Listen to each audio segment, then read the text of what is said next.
Good afternoon, Gary. Good afternoon, Mikey. How are you doing? I'm all right, mate. And Taz is fine as Cool. well. Yeah. What have you been up to? I've been up to all sorts of stuff. I've been painting my tiger moth. I've been building a P40, an FX P40. Been building my Matchbox Halifax. But the big thing, so I've been painting all the figures for them. So I've got two dudes for the tiger moth. I've got the palette for the P40. And that's in 148. So I'm really happy with how that's come out. And I've got the old Matchbox crew for the Halifax. There's only 3 of them. But yeah, it's great. So that's all going together. But then I've been one of my because I want to do some stuff now and again that's just for fun and for me that I'm not going to film. I'll put it up on the channel when they're actually built, but just for a laugh. And I'm building the Martin Baker tank buster that Nick sent for one of his conundrums on the live stream a little while ago. So today I'll be fixing the tail booms on and the tail planes on and stuff, and getting it actually pretty close to being finished, I have to say. I'll put the big gun on the front as well. Then that'll be it, ready for final rub down and painting and ready to rock and roll. So I'm really happy with it so far. Excellent. Are you How about yourself, mate? Oh, I'm loving it. It's the first time I've done a fully resin kit for a very, very long time. Normally I wouldn't go anywhere near the damn things.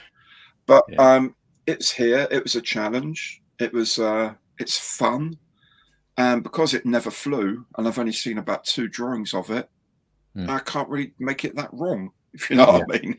You know, oh, this is a later conversion. This is a, you know, when they flight tested it in my imagination, they discovered this, and therefore they shortened the front leg slightly. Or you can't be wrong. It's brilliant. It's so nice. You could even do your own camouflage scheme on it.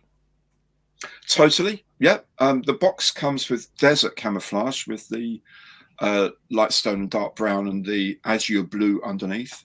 You can do it to prototype, so you can do it as camouflage on top and all over yellow underneath. I've got a set of those P in a circle symbols for prototypes, and you do those. You can put the roundels where you like, because no one knows where the roundels would have gone. But this one, I'm thinking of putting some rockets under. It's anti-tank aircraft, dedicated anti-tank aircraft. So I've got some rockets left over from a meteor or something like that. So I quite fancy putting a rack of rockets underneath it and maybe a fuel tank underneath the middle. And then, I don't know what color I'm going to do it in. I can't be bothered with invasion stripes, and I won't be doing that. But other than that, who knows? Who knows? Do a Fleet Air Arm colours. Put an arrestor hook on it and do it as a Fleet Air Arm aircraft. No, I was just thinking you could do Coastal Command colours on it, because you like them ones. Yeah, actually, that would be really cool. I could be a submarine. I do like a Coastal Command. Yeah. That would work. Anti-submarine aircraft. Yeah. Why not? Why not? So what are you doing today, Mikey? What are you up to? I'm all right. I've been working on my Saint Chamond this weekend. My little French tank. Well, quite large. Which is French lovely, tank. Isn't it? That is lovely. And all the wheels work on it and things like that. So if I do the tracks right, then it should be pretty cool. Excellent. And who makes this one? This one's made by Hobby Bus. It's 135 scale. Okay. It's pretty big for a tank. Quite a chunky beast, isn't it? Oh, yeah. It had the 1897 75mm gun in the front of it. Wow. They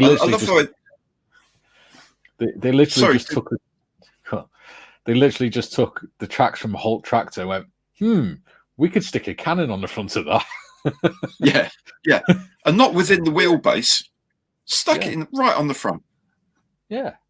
And then we'll just stick a big box on top of it with 4 machine guns. There you go. When it's finished, it won't slot in like that. We won't be able to take it off. But it would be nice if it had interior, because you've got all that lovely space and viewing area in there, and all these hatches done open. Right. That would be good. It would be sensible. Yeah. But what I'm going to do is I'm going to do a diorama where it's being painted, because I found a photo where they're being painted at the factory by a couple of women. Excellent. So I'm going to try and get some female figures, and get them painted. Brilliant. So it should be good. So today I'll be track bashing individual track links. Keep you busy. Yeah. Damn. But yeah, I don't think, especially in World War One modeling, unless it's a nurse, I don't think women get fairly represented in scale modeling figures, because it's always either a nurse or a really overly sexualized female character, and it's not right. No, absolutely. They did a lot of jobs, especially in the war. They replaced a lot of the men on the jobs and in the factories. Absolutely. And things. They deserve representation as well. I think if someone did do that, someone who's good at sculpting started making female figures that, more realistic, I think they'd do quite well, especially amongst female modelers. Yeah. There is a French company that they do a lot of they have a lot of base figures, and you send them a photograph of the pose you want, and they then send you back the 3D file for it in whatever scale you ask for. So, you could have, if they've got like generic female workers, you could send them like 4 or 5 photos. So one of each of these, please. Yeah. They'll send you back the STL file. You can 3D print them or get them 3D printed. I do all sorts of different things, kind of like modern pilots through to like technicians and ground staff and all sorts of people, all sorts of figures they do. And you can do them in any scale as well, which is really cool. It'd be cool if they did some female pilots as well, because obviously during the Second World War they did the Air Transport Auxiliary, didn't they? Oh yes, yeah. There's quite a few. More than one smarty pants RAF pilot was sort of amazed by someone flying something like a Mozzie or a Lancaster into where they're based, delivering them, and thought, oh, not a bad landing, and then seeing this diminutive female character getting out. Very nice. Where's the pilot? But actually it was me. Yeah. Very undervalued. A very undervalued contribution indeed. There goes a whole new line of figures for possibly ICM or something to do. Yeah, they like doing stuff like that. They do indeed. Maybe actually I'll mention it to them. Yeah, because they did a couple of female drone operators, modern female drone operators that they've put out in the set recently, under the things. I think War Has No Gender, I think was the name of the boxing they did. So that'd be a good line for them to do then, because they could do it through history. Yeah, you got First World War working in factories making the munitions and stuff.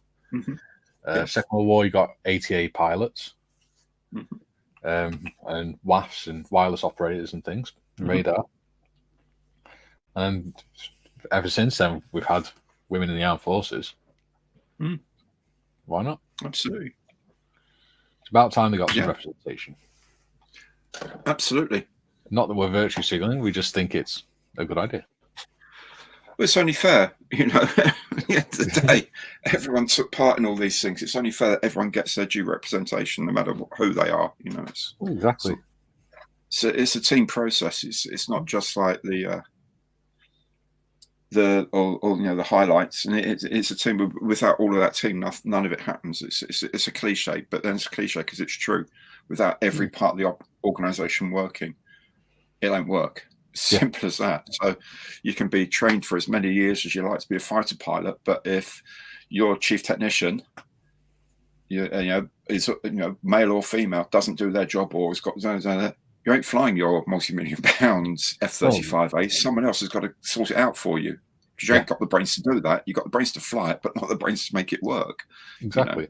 I mean, it's the same argument in the army, isn't it? Because the infantry always call everyone that's not infantry rear echelon mother. It's just daft, because most of the other corps go on to the front lines with the infantry. Yeah. All right. Their main job isn't going to do section attacks on buildings and things, but they're still going to be there with the convoys and things like that. Absolutely. The army wouldn't function without those jobs. I think might have been somewhat Churchill who pointed out that a dog's got its teeth, but without the rest of the dog, its teeth are just a pile of teeth. Yeah. You got to have the rest of the dog. Yeah. To make it a unit. It's just a pile of teeth, and it's the same with logistics, with everything. In medicals team and the catering teams and education team, all of these teams pump into this process, and without that, the glamour pants front end is just going to be standing around going, what do we do now? Yeah. We haven't got anything to do it with. We haven't got any idea where we are. All sorts of stuff like that. Everyone takes part. Something that Douglas Haig understood, wasn't it, during the First World War? Yeah. And yeah, I think it was Lloyd George as well, because he brought in the guy from the railways to sort out all the logistics, and he pretty much saved the BEF by doing it. Mm-hmm. Yeah. He sent him over to the Navy to do the same thing. Yeah. One of the guys a year below me at school in the cadets and ended up as head of logistics for Afghanistan on one or two telex. Yeah. And we were teasing him. We had a reunion a few years ago, and we were teasing him that his job was to leopard crawl under fire at night, go, here, mate, here's your boots, and then crawl away again. But apparently it's quite more complex than that. But a lot of the senior guys in military logistics, when they leave the services, get picked up by the likes of DHL and UPS and FedEx because they know about sort of efficiently moving a lot of things to a lot of disparate places really quickly and without making hopefully too many mistakes. So they get picked up straight away because those skills are so critical to like parcel couriering companies and stuff. So it's not all about square bashing and stamping around and saluting and firing guns. Yeah, it's the same with the chefs. Although there is a bit of that, obviously. We had a chef that pretty much had every chefing qualification you could. And because we were reserves, he was working in like a care home at the time. All right. But on the weekends we had fantastic food. And then he came in, and I sat talking to him one weekend on exercise, and he's like, I've been offered a job and I don't know what to do. And I said, well, what job is it? He said, being a chef on the oil rigs. Right. I said, well, okay. You work 4 weeks away and then you have 2 months off. I said, right, and how much are you getting paid? And you went 80 grand a year. And you're questioning this? You're doing 4 weeks on a rig and then not working for 2 months, and you're still getting paid 80 grand. You're questioning this. Doing a job you like. Yeah. That you're incredibly qualified for. Yeah. I mean, for all these things, you write down a list of pros and cons in columns, and the cons must be like nothing. Basically, it doesn't. Nah, can't think of one bad thing. Crazy, man, crazy. Yeah. Let's go through the comments because we've got quite a few already. Yeah, see who's here. Jukey. Well, Jukey commented 7 hours before the stream even started. Duke, mate. Now that's dedication. The phrase "get a life" springs to mind. With the greatest of respects to you, mate. But 7 hours. G'day to you, Duke. First comment: only 7 hours to wait for the stream. Good day, all you beautiful people. Jesus, that's crazy. 7 hours ahead of time. That's devotion, mate. You're getting a following if people are queuing up 7 hours ahead to get your comments in. Yeah, exactly. That's awesome. But saying that,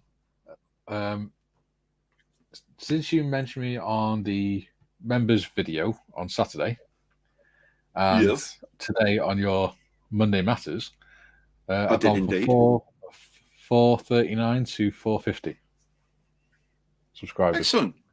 Yeah. Brilliant. Doing well. Glad to hear it.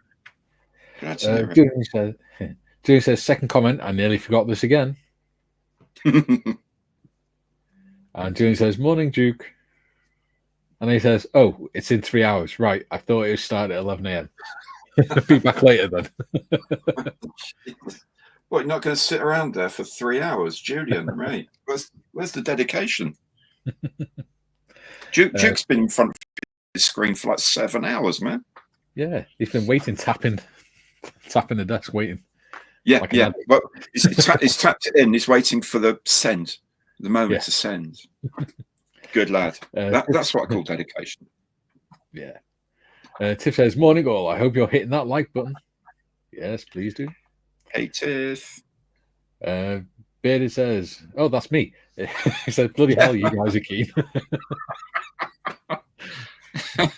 Oh boy. One of those days you kind of remember your own commenting on your own channel, dude. I've just woken up when I wrote that. Stress. No, I haven't. Yeah. Oh. Duke says, "Good day, everyone. I'm back just in time. Like button hit 2. Okay. Good man. Jim says, "Good morning, Modmin." As always. Yes. He says, "Good morning to all in chat." Oh, wow, we chopped liver. Yeah. Yeah. Oh, there you go. Last but certainly not least, a pleasant good morning to our 3 gracious hosts. I know there's 4 eyes. I know there's 8 eyes between us, but there's only 2 of us. Yeah. Duke says, "Good day, Jim. I've just partaken in 2 Tim Tam Slams." Jim says, "Julian and Duke most certainly qualify as members of the usual suspects." Absolutely. Yeah. Dark Side says, "It's showtime." Squarish is in. Afternoon, everyone. Good afternoon, James. G'day, mate. He ran a rather good session of Candela Obscura on Saturday. It was good fun. Julian says, "Yay, just in time. Let the mayhem begin." Mayhem? How very dare you? This is all perfectly organised. Yes. Jim says, "I beg your pardon, 2 gracious hosts." Yes, that's more like it. Yeah. You know what they say about people who go off too early, Jim? Duke says, "It's the Mikey and Gary show." Ooh. Yeah, we're repeating it tomorrow night. We're just doing it the cameras the other way around. Yeah. Just rehearsal. Yeah. Duke says, "Good day, Squarish and Julian." And Julian says, "Afternoon, Mikey and Gary." Hello, Julian. Hi, Julian. And he says, "Afternoon all." Afternoon. Jim says, "At Gary stuff, you trimmed your beard. Looks quite posh, mate." I did. Well, he is Weight Rose Gary. It was getting really annoying. Really annoying. Don't know what you mean. Well, it's no. But the thing is, it gets that intermediate stage, right? It's either going to be reasonably short like this, but it gets to a point where it's just that too much, and it's all just a bit too around your mouth, and I can't bear it out. I can't man it out long enough to go the full. By that point, Edward VII probably on me, and then let it go. I just have to. I can't get over that step to go to your hirsute wonder. Use beard oil when you get out of the shower. Put beard oil in it. It replaces the oil and nutrients, so it keeps the skin from drying up. Oh, okay. That's why my beard grows longer and doesn't fall out quite as much. Julian says, "Hi, Duke, Jim, Tiff, and Squarish." Duke says, "I haven't forgotten about you, Tiff. Trophy." Jim says, "Afternoon, Squarish." Timothy is in. He says, "Good day, all." Go, Tim. Hello, Timmy. Jim says, "Hey, Timothy." And Julian says, "Afternoon, Tim." Dark Side Scale Modeling, who is Modmin, says, "I wouldn't blame you if you did, Duke. I'm easily forgettable." Oh, that's not true. No. Who could forget modders? Phil's in. He says, "Afternoon, everyone." Hello, Phil. Hey, Phil. David turns. He's in. He says, "Afternoon, all." Hello, David. Welcome to the show. Hey, David. Jim says, "Friend of mine just bought the tack-on copy of the Saint Chamond." Ooh. Okay. Yeah. Wonder if that's I'm not sure what the difference would be. Yeah, I wonder. I mean, it'd probably be about £1 million, like, but yeah, well, yeah, obviously. But yeah, if anyone wants to buy me that kit, I'll make it. Duke says, "Good day, Tim, Phil, and David." Spirit of experiment. That's very noble of you, actually. Yeah. Well, there are 3 versions of Saint Shimon. There's the early version, right. the mid version, and the late version, and they all came out within 6 months in real life. Because what they did was, on the first one, they had little rounded turrets on top of the front. Okay. They decided that they were useless because the commanders didn't want to stick their heads out the top of the tank when they were attacking. Reasonable. Reasonable. Yeah. And the roof was completely flat. And he realised that was a really bad idea when you got German soldiers throwing grenades on top of the roof. Yes. Again, sensible. So the mid one, which is this one, they angled the roof, got rid of the turrets. And then as the war progressed a little bit, they realised, actually, now that we're moving more towards open warfare and they're using more as artillery pieces, it's kind of handy for the commanders to be able to look out to the top to see where they're going. So they put little square hatch there, like a cupola thing. Yeah. Yeah. We're always trying to make improvements and stuff anyway, aren't they? Oh yeah. I mean, it was still a crap tank. It was all right on open flat country, but if you're in trenches, it was no use because they were only designed to cross a 6-foot trench, and they only came out in May 1917. That's the first time they were used in battle. But by April 1917, the Germans had already retreated to the Hindenburg line and widened it to 9 feet, the trenches to 9 foot wide. So they were already 3 foot too wide for the tank to cross. Excellent. Excellent. Luckily, the Royal Flying Corps spotted them doing it, and that's why they put the brushwood fascines on top of the tanks at Cambrai. Okay, but the French didn't bother with that. They just said, "Go and try and drive over that trench." We sneer at your fascines, you English people. So the tank crews either went into the trench or they got to the edge of the trench, realized it was too deep, and just turned and just used the tank as a pillbox. Okay. To cover the infantry. And the commanders didn't like that because they wanted them to cross the trenches. Yeah. Julian says, add the MB to the list of aircraft Winkle Brown flew, Gary. He flew some real oddballs. Oh, he did. Winkle Brown flew some things that very, very nearly killed him, actually. Quite a few of them. Jim says, good morning, afternoon, David and Phil. David says, hi, Duke. Jim says, afternoon, Phil and David. Duke says, we can never forget you, Tiff. It'd be utter mayhem without you. It would. It's like herding cats as it is. Jim says, women flew aircraft and trained pilots during the war. They absolutely did. Mm-hmm. They also maintained them. Jim says, this isn't the Women's Auxiliary Balloon Corps, slack bladder. Very good. Yeah. Duke says, did you say that is a French company, Gary? Which what? Sorry. I take it means with the female figures. Yes, it is. Yeah. I cannot remember the name, but it's a French company online. If you go on to ScaleMates, they've just released some modern RAF pilots and also some Luftwaffe pilot figures from the Second World War. So they'll be quite high on the ScaleMates list if you just go to the kits, and it just shows you the most recent list. That they're in there somewhere. Yeah. But it is a French company. Ooh, très bien. Julian says, indeed they did, Jim. The ATA in the UK and the WASPs in the US. What's this? Jim says, Julian, there is a resistance to women pilot trainers, as one female pilot officer said. If we can teach you to walk, we can teach you to fly. Very true. Great saying. Very true. Rick's Kitson, he says, hi folks. Hello, Ricks. Welcome to the show. Hey, Rick. Jim says, along. Hello. Oh, what did you say, Gary?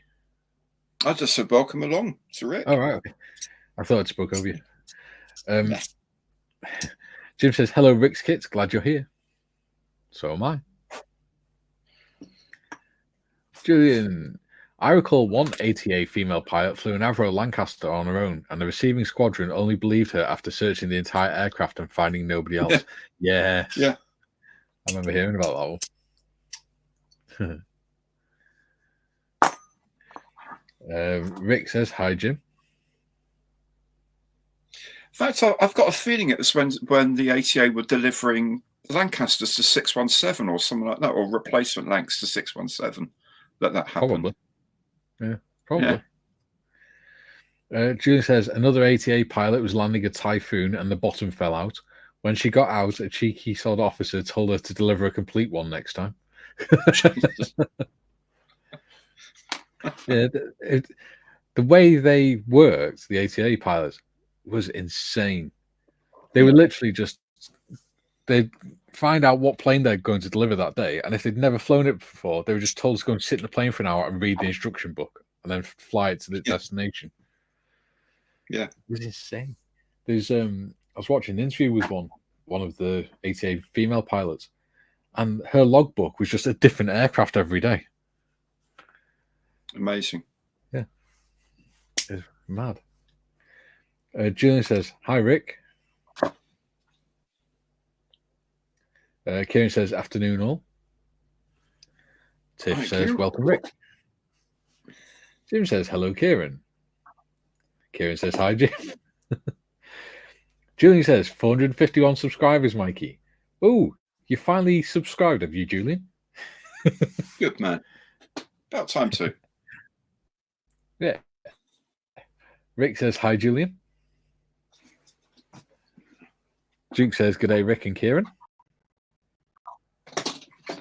Julian says, I liked it 3 hours ago, Tiff. Rick says, thanks, Tiffany. And hi, Duke. Scott smiles in. He says, good evening, all. Hello, Scott. Duke says, I was sleeping today, getting ready for night shift. I woke up and suddenly thought that I had better get my first comment on. Ha ha ha. Oh, dear. You're ace. Jim says, Duke, just saw the early comments on Tim Tams. Oh, mate, I am adding those to my shopping list today. Thank you.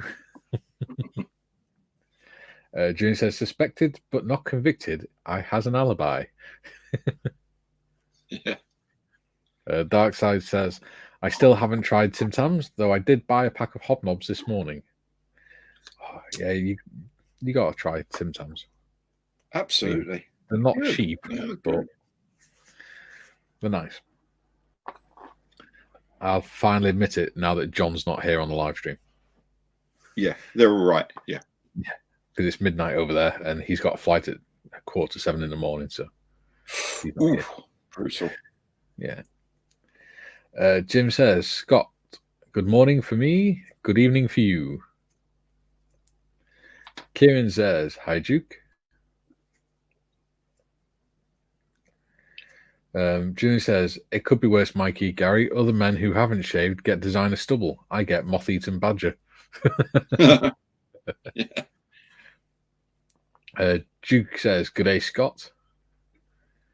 Darkside says, where did he get the Tacon kit from, Jim? My research is suggesting it was discontinued. Ooh.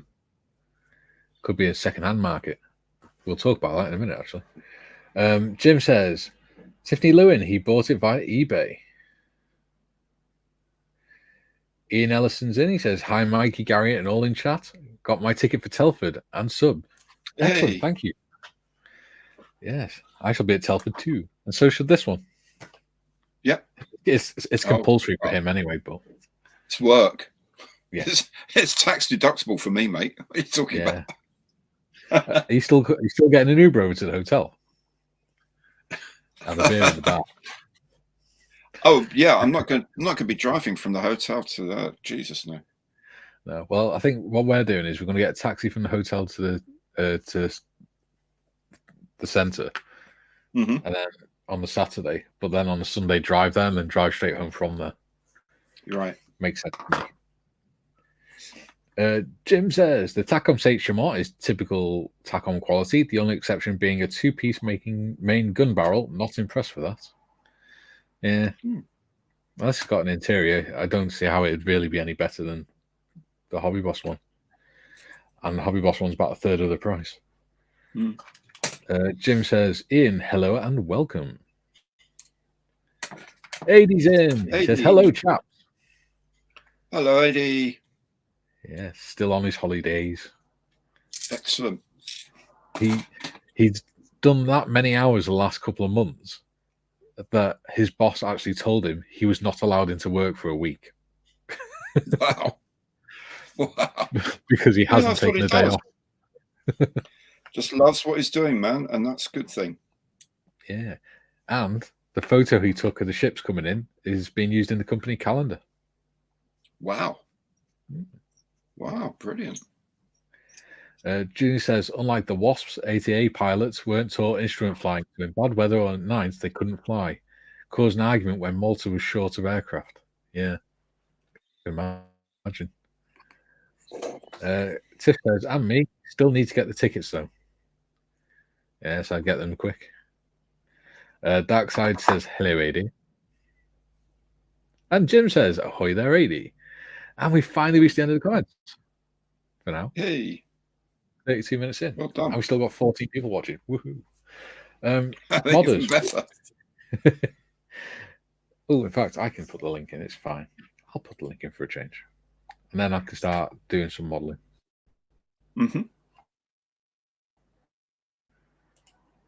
So,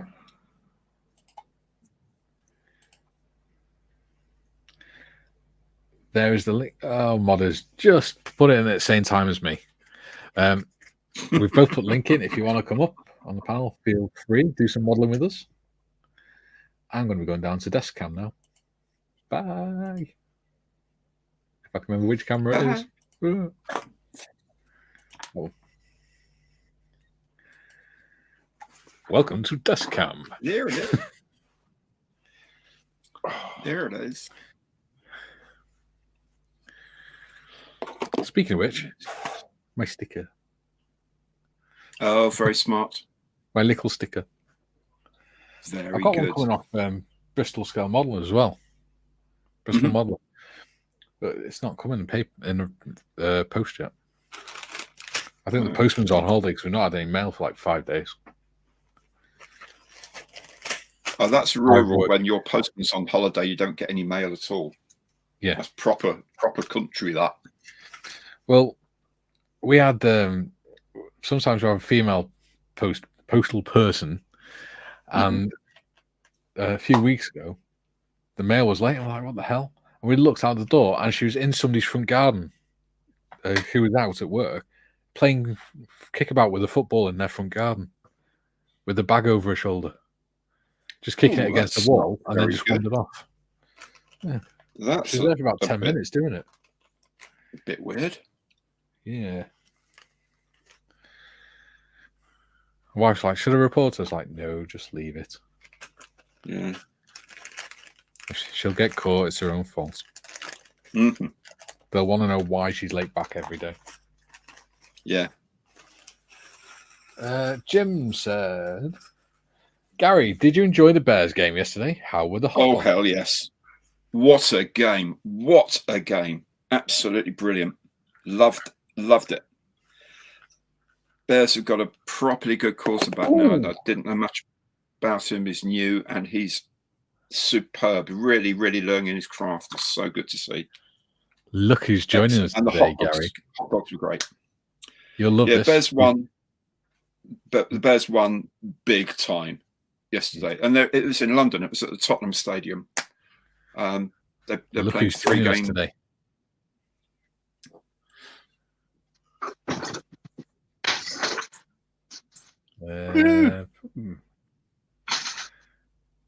Why is AD score? What's going on here? Hello, matey. Good to AD, see you. Have you got your phone the wrong way around? Oh, hang on. There we are. Oh, I'm fine.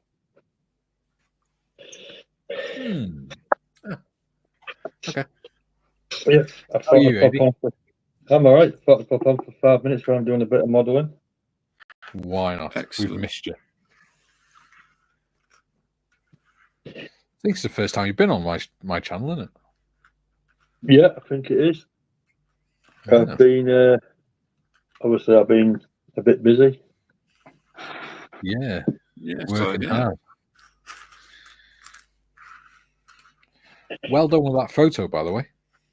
Yeah, it's amazing what you took. It was just a camera phone. Yeah. And I just went snap and it was there. Nice. Didn't even think out of it.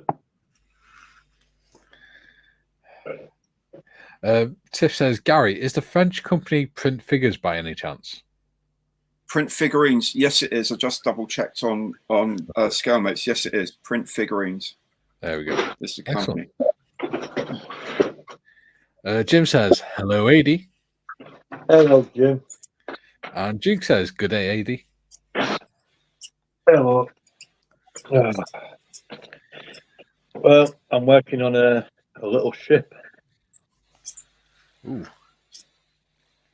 Ooh, have you told Gary what your missus bought you the other day? No, I haven't. You got to show him if you can.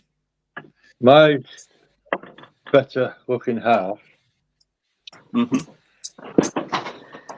has known I've wanted a certain kit for quite a long time. A very long time. So she got me this. Oh my good God. Wow. 350. Oh, that's cool, man. That is properly nice. The one in 350 arc oil, which is there. Brilliant. Good God. What is it? About a meter long, AD? Did you Yeah, say? just short of a meter. Wow. Oh, that's fantastic. They'll be doing the Tahi next. Oh, there you go. That's better. Oh, no. We've gone the other way around now.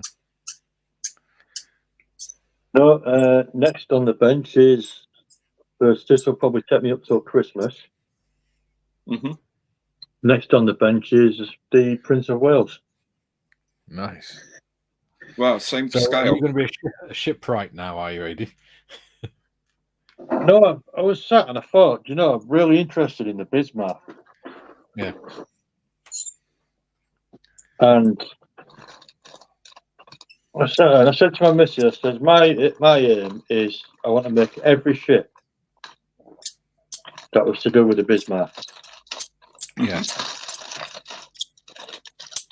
So obviously King George V, Prince of Wales, Hood. all them. The Hood. Prince Eugen. And obviously it was a swordfish from Ark Royal that actually sank. That actually hit the rudder. Yeah. So Ark Royal made the list. Who's squeaking? Is that your old age again, AD? No. We have some. June says, hi, AD. Hello. Jim says, I'm off, mates. Have an early 9:30 a.m. physical therapy appointment. Be seeing you. All right, Jim. Thanks for Take care, Jim. See you later, Jim. Dark Side says, no worries, Jim. Catch you later. Duke says, Uru, Jim. And Phil Brown's in. Hello, Phil. Welcome to the show. He says, hello. May I ask a weathering question, please? Yes, you may. Absolutely. Of course you may. Can't guarantee we can answer. Or at least can always ask. Yeah, no harm. We will do our best. Gary being the modelling expert in the group. Oh, that's it. Build it up. Go on. Build me up for the fall. I would say expert. Well, Gary's the professional modeler, isn't he? Because you get paid. Doesn't mean it's good. Just means someone pays me. Yeah, but it does mean it's professional quality. Yeah. No Trust matter me, how I've bad had you some make a model, professional plumbers. Yeah. no matter how bad you make a model, it's still professional quality because you're getting paid to make it. Absolutely. Absolutely. Welcome, Tim. Ahoy. Glad to have the kitty ears back. How you doing with suits? Hey. Getting there. Yeah, you've got one up, mate, and his name's Bob Up. Duke says, "G'day, Phil." And Phil says, "Thanks. I was really impressed with your job on the Dan Busters Lancaster the other day, Gary." Oh, thank you. There you go. Thank And you. Duke says, "Mikey, that's called throwing Gary under the bus." Laugh out loud. Yes, it is. It is. I don't see it that way. I see it as shameless promotion of a friend. And one thing we are definitely out of is shame. We have no shame. Yeah. Lost that years ago. Phil Brown says, when you do panel lines, do you use an aqueous panel line wash or an enamel varnish finish? Ooh. Good question. Yeah. I tend to use enamel ones myself.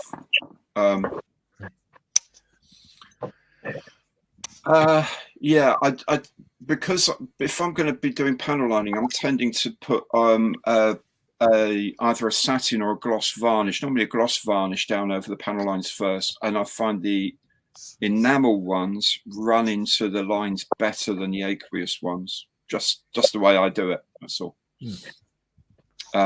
And I do find that they clean off more easily. So if you put the panel line wash in, it's going to come over the edges here and there. And I just find the enamel ones easier to take off. If you've got proper varnish down first that you've let dry properly, put the panel lines in, then you can get the a cotton bud or something with a bit of white spirit in it. You can take off the excess, but if you can also sort of, when you take off the excess, sort of do it like in the direction of airflow or whatever, especially on planes, so you get like a bit of a streaking effect from the panels as well if you want it, or you can just clean them up completely. I just gives you a little bit more, well, gives me a little bit more flexibility when I'm doing them. That's just the way I do it. Hope that helps. There we go. But you guys, what do you do? The rest of you? Me, I gloss varnish it and then just use normal stuff. I don't tend to do a lot of weathering as such because my stuff tends to be, I don't know. Even when I do dioramas, I don't tend to do stuff that's covered in mud and things because I like to be able to see the details. Yeah. That's a good point, actually. Yeah, I tend to go like a gloss varnish and then I do like a burnt umber sort of oil wash on it and then kind of let that dry and then tend to mop off with the direction of flow. But it sort of depends. Like I'm new to that whole kind of style, but like that Spitfire I did was pretty grimy, and I just left more grime around the panel lines and stuff. Oh, nice. Like it. Just like up on the nose cone and it's that sort of. See, when it comes to panel lining, I don't. Sorry, go on, Tim. Yeah. Oh no, I was just saying, like, I haven't used like a dedicated panel liner or whatever. I just use that kind of oil wash as the liner for me, but still new.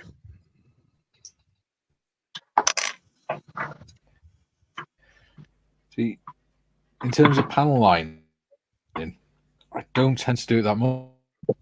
Hang on. There you go. I tend to just do it where there would be shadows. So I don't do it across the top of Oh, what the hell is going on with the internet at the minute? The internet on my computer's fine, but StreamYard's going crazy.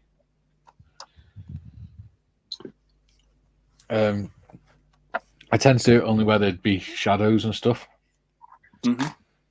Especially because I do armored vehicles mostly. So most of it's flat panels.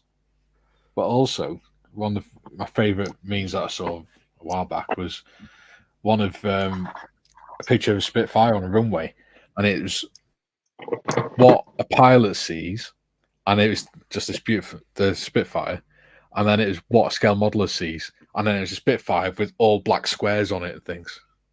Yeah. In real life, you wouldn't really see the panel lines that much. Yeah. Unless you've got like a 6-inch gap between your panels or something. Yeah, that's true.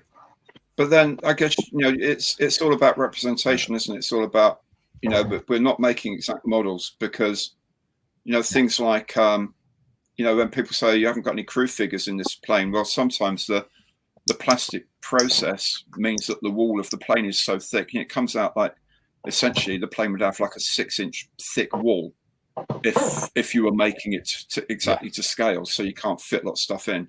And I guess it's the same with panel lines. Sometimes they think we're doing them a bit deeper because you want to be able to see them when they're stuck on a shelf, maybe. But then other people don't like to see that. I mean, a lot of people get, let's say, an armor hobby kit which has got really very fine panel, really well chiseled out panel lines, but very, very fine. The armor hobby 148th Hurricane, when I made it, when I finished the paintwork, I looked at it and thought, I actually don't have to do any panel wash on this because I can see all the rivet details, even though I've put paint on. And the way they've etched in or molded in these lines is so fine and so sharp that you really don't need to do any more work. Whereas other things you do, and it's also the whole weathering thing. Some Spitfires after a year looks absolutely rough as anything. Others never got the chance to get that rough because they were shot down. Yeah. So they're relatively pristine when they're in service. It's like the panel lines on this V2. There you go. They're quite big panel lines and they're quite obvious. But in real life, it was that big. To see it at the same scale, you would never see the panel lines. Yeah, absolutely. Yeah, it really does just come down to personal taste. Sure, totally. Yeah, I love that camouflage. Totally. That's cool. Sharp. Yeah. I know, I really like doing sort of lining and highlighting and things like that, so there's more visual interest, from a viewing distance. I'm okay with looking at close up and go why is that area brighter than it would be or whatever. It's more that instant. Oh, that's interesting. What's that? And then I get to yap to some poor sod that's walked into my office for 10 minutes about planes. So. I think it depends on the context of the model as well. If it's just a model on its own, then do what you want with it. If it's in a diorama, then you've got to do it appropriate for the diorama. Yeah. So if it's in a desert scene, there's no point doing it caked in sand because it wouldn't be caked in sand. It would just have a dust on it. So I think a lot of it's context as well. Yeah, absolutely. Phil Brown says, under the bus. Yeah, we threw him under, dragged him out and chucked him at it. Yeah. Julian says, professional just means you get paid to break stuff. Amateurs break it for free. Very true. Kieran says, Phil, I paint acrylics, and so I use an enamel panel liner, so there's a reduced chance of the thinners reactivating the paint. There we go. Very good idea. I don't have any enamel stuff. Very good point. I don't have any enamel stuff. Actually, I've got an enamel watch. Yeah. Me Me neither. I'm 100% acrylic. Yeah, I think as long as you leave the varnish to set properly, then it doesn't make too much of a difference. As long as you don't just like smother it and wash and then leave it all day. Yeah.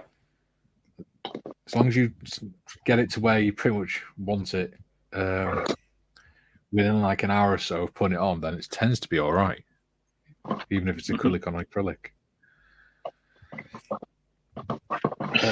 Phil says, "Thanks. I'll have a go at that then." Cool. Good luck. Let us know how you get on. Yeah. Put it in the Discord if you want to join the Discord. Roll in there. I think even AD's in there, aren't you, AD? Which one? Mine. Your Discord. No, I don't think I'm on it. Yeah. You're not on it? I thought you commented on something the other day. No. Oh. I must not have been good enough. Do you want to join it? Yeah, Do you want to join it? Yeah, stickers on it, mate. Modders, yeah. Modders, can you put the invite for Discord on the chat, please? I don't have permission to send invites. Oops. You have to send me the Okay, link. I will send. But I'm sure I AD's already saved. I thought he was. No. Yeah, I'm sure you commented on some stuff in there before. So unless you've left by accident. I have no idea. I don't even know what I'm doing. That's how Mikey gets you. He's like, "You're on the Discord." You go, "What Discord?" And they go, "Oh, I'll add you." Yeah, I get in here by accident. Well, there's the hull all stuck together of the airfoil. It's going to be some fair size. Well done, AD. That's amazing. Wow. Can't wait to see what Santa. There you go, Modders. Thanks.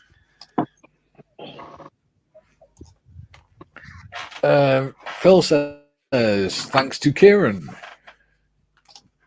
Give me a second.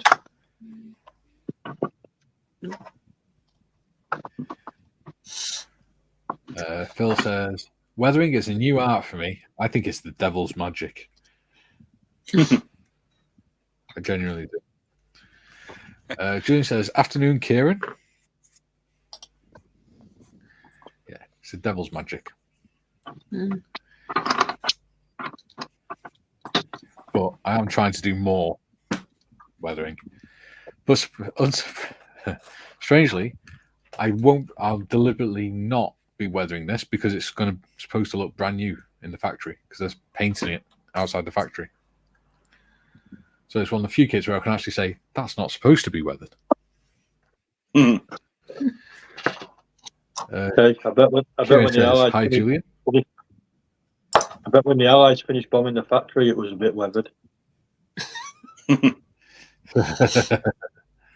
Most likely. June says, "Question: what would you use to represent battle damage?" Good question. Wow. So get a hot pin or a hot screwdriver or something like that and stick that into the plastic to melt a little hole and then paint it up. Soldering irons work quite well. It depends what you're trying to represent. Are you trying to represent shell or bullet holes, or are you trying to represent blast damage? Or I've got one I've actually done of a stem tiger where it's took a hit, and I've done it burnt out. Let me just go grab it. Yeah. Adi, you did a battle damaged 124 Spitfire as well, didn't you? Crash damage. Ooh. Ooh. Mikey, Ooh, that look might up be well on too soon. YouTube. I'll be telling you where to stick that comment. But there's the Love you too, Adi. there's the dragon wagon where I've done it with the stern tag on the back damaged. Mm-hmm. And done it all, as you can see, it's all burnt out and Hey, there you Nice. That's pretty cool. Good work, man. Very nice. You did that one in a single weekend, did you, Adi? Yeah, 2 days. Damn. Wow. And that's the Dragon Wagon Yeah. and the Stern I remember you Saga. doing it. Yeah. Yeah, I don't Andy think says, I'm- Julian, fire. What was that, Adi? I definitely don't think I'll be doing this Ark Royal in 2 days. No. No. I'd be disappointed if you did, because that wouldn't be cheap. My Phil says, partner's like, given me 7 days. go on, Adi. My partner has given me 7 days to finish it. Is that if you don't finish it, is she going to kick you out or something? So if I don't finish it, she's got to get me another one so I can start again and try and finish it in 7 days. Bloody hell. Just purposely take your time. Oh, I am. Yeah. Just get more kids. 350th mark. You go to Just David's house and he's got his own. Just before you start the comments again, Mikey, yes, here is the battle damage Spitfire. Yes. He did it with extra crash damage, extra realistic crash Whee. damage. That is a big boy. Yes. Yeah. I've kept that as a reminder never Plane's to put pretty big. airplanes on the ceiling. Yeah. That single drawing pin was a mistake, wasn't it, Aidan? Oh, man, mate, the hook's still in the ceiling. It's the What rest was of it, it. the line that snapped then? I've no idea. I just know I put it up, turned around, and it crashed. I know what we haven't seen for ages because you've been working. Leonardo, how is he? I had him in a soup. Ah. No, he's still there. He's chilling out. Did you ever 3D print that skateboard for him? No, but I did 3D print some nunchucks for him. You'll have to get one of those, from the toy shop, those little finger skateboards for him. No, Just see if he goes around the room. he's grounded at the minute. Oh. He bit me. Oh. He's probably thinking, who the bloody hell have you? Not seen you around here for a month. He's probably not the only person, mate. My dog looks at me and says, oh, fucking hell, stranger's back in again.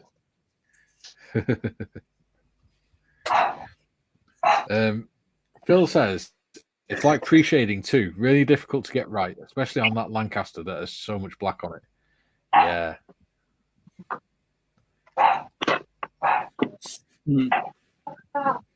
It's difficult on trains as well because it's got large panels or really, really round panels for the boiler.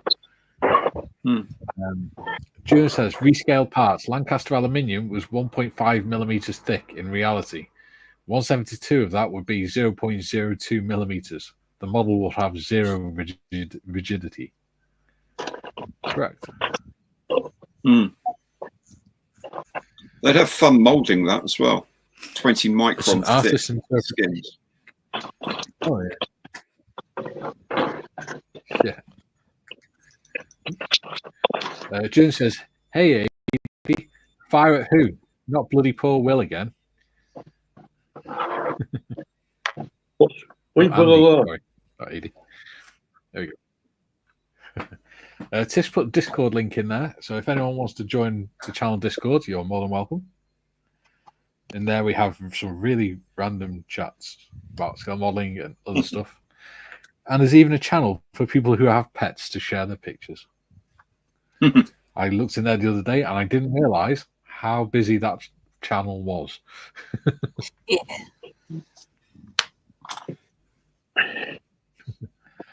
That's Modmin's sort of channel. Yeah. I'll leave her to run that on her own.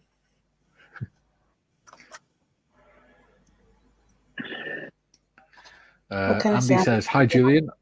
A lighter is great for." Sorry, Modest. Says, what can I say? I'm an animal lover. What did you say, Modest? Yes. And not in the illegal sense. No. Andy says, "Hi, Julian. A lighter is great for fucking up tank fenders. It is indeed. So are pliers. You heat up a pair of pliers with a lighter and then just bend it round and things." Graham's in. He says, "Good afternoon, everyone." Hello, Graham. Hey, Graham. Ahoy. How Hello. the devil are you, sir? Hello.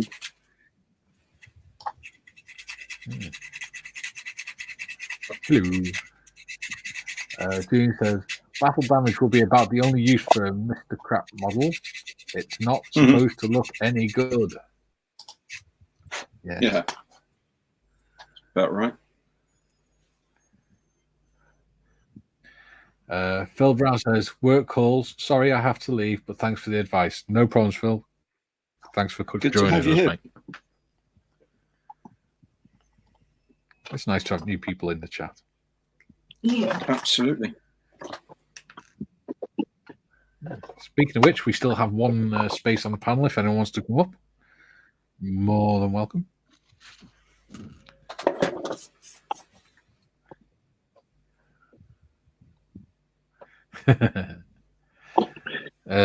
Julian has just said, "By the way, Mike, yeah, I subscribed to your channel a while ago. The words glutton and punishment come to mind." Good man. Nice.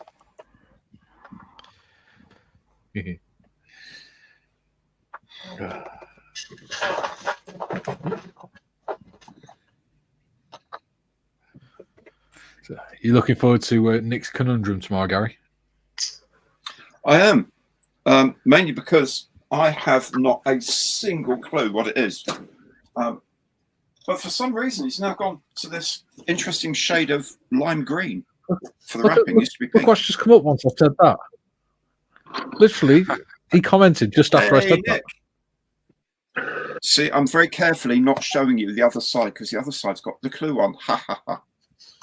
But hey, yeah, I'm looking forward to that. I think it's going to be a good one because I'm looking at it and I'm thinking, well, no, hell, no idea at all.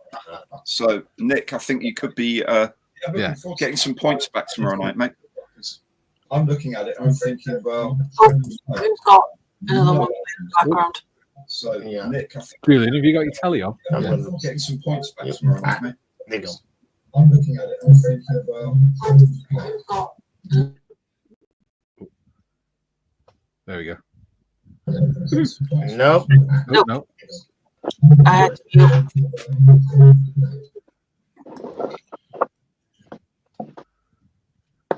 Have you got another tab open, Julian? Oh, that's interesting. Have you got another Sounds tab like a open, train. Julian? No, I muted it. Haven't got anything. There you go.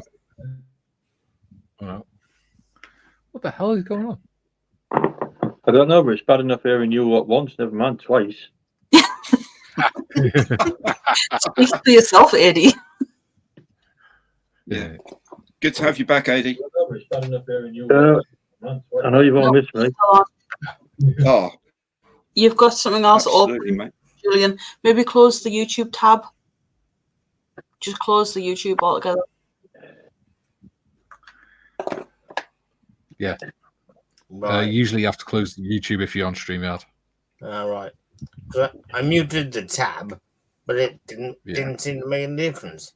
So only when I muted the channel completely. Yeah. Yeah, I've got them open. One with my modders and one with my dark side scale modeling, and I've just got both the videos paused. Yeah. Because obviously I'm seeing it live on StreamYard. Fair enough. So how are you, Julian? Well, I'm breathing and sat up. So I'm going to call that a win for the minute.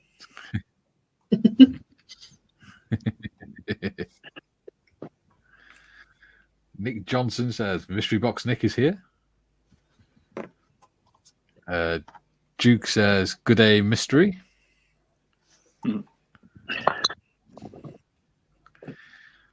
Nick says, hi, everyone. Hello, Nick.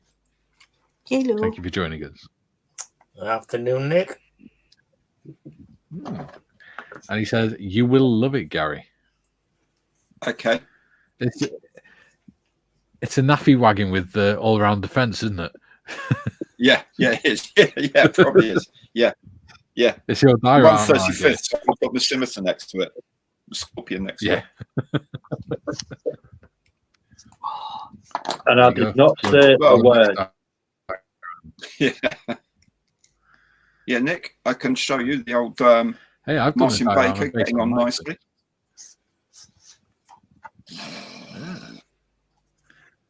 There you go. So I've got to put the elevators on, or the tailplane on. Put the gun Gary, on the you know front. you put the body the wrong way around. Yeah. Oh, yeah, that was right. deliberate. I thought I think it looked better than the original 80, to be honest, this way round. I thought, yeah, who needs the orthodoxy of putting a propeller at the front? Nah, shove it at the back. So that's why you looked after T-buses instead of aeroplanes. Absolutely.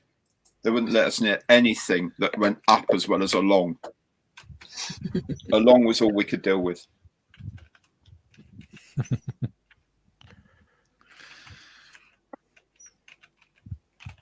Nick says, weird plane, Gary. Well, you sent it, mate. I mean, oh God, it's not like, you know, I come across this bizarre, odd Unicraft thing from God knows when. I can't even find it on Scalemates. Or that's Gary, weird. It could be a clue to tomorrow's. Weird plane. Weird plane. I'm up for weird planes. Yeah. Andy says, I'm wondering how many wheels the Saint Chamor has. Saint Chamor. It has. Is that a joke? 1, 2, 3, pedwar, 5, 6, 7, 8, 9, 10. 20. Wow. On the kit, anyway. Didn't How many you had in combat real life? Yes. I thought so. Is that a problem? No. Not at all. Yes, it is. Speak the King's English now.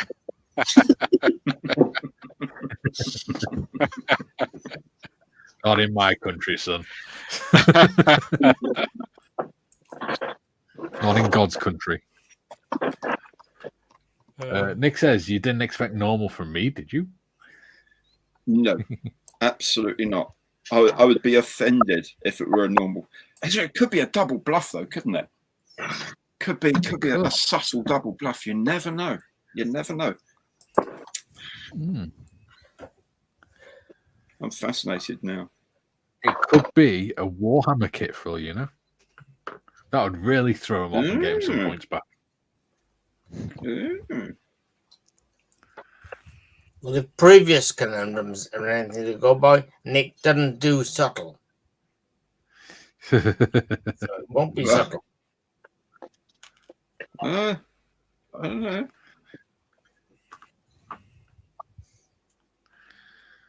I'm just totally confused. So and I've had a look around Scalemates about some various done like word searches and think, oh, it's going to be something to do with that. It's going to be something to do with that, and it's all come up absolutely negative. So I am absolutely stumped, and I like that. It'd be boring if I had an idea of what it was. Yeah, because it means everyone else would, and then it wouldn't be fun for the channel. It's fun for us watching you suffer, thinking, "Oh, what is it? What is it?" Oh, yeah, I know, AD. I'll do my best, mate. You know, to please.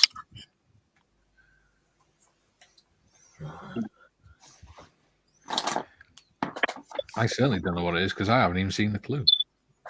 I haven't even seen the clue. Even. God, my English is turning into gibberish these days.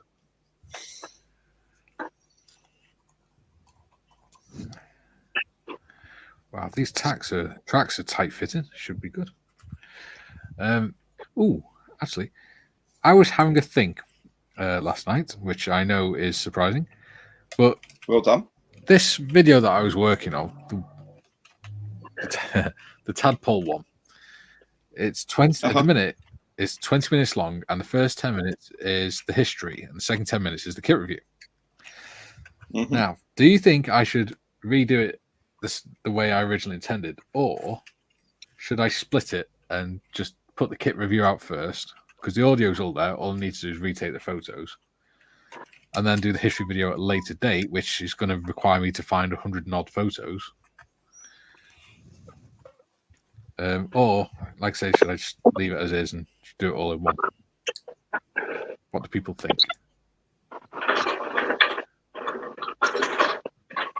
We don't think that's dangerous. I probably didn't explain that.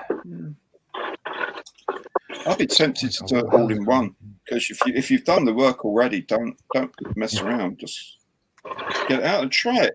The other thing is, we do all these different things, and we try some things. We think, oh, that's going to be a winner, and it doesn't work. And we try other things. We think, yeah, we'll just chuck that out, and it works. It's all of it's trial and error, and each person's channel, the viewers react differently to different things.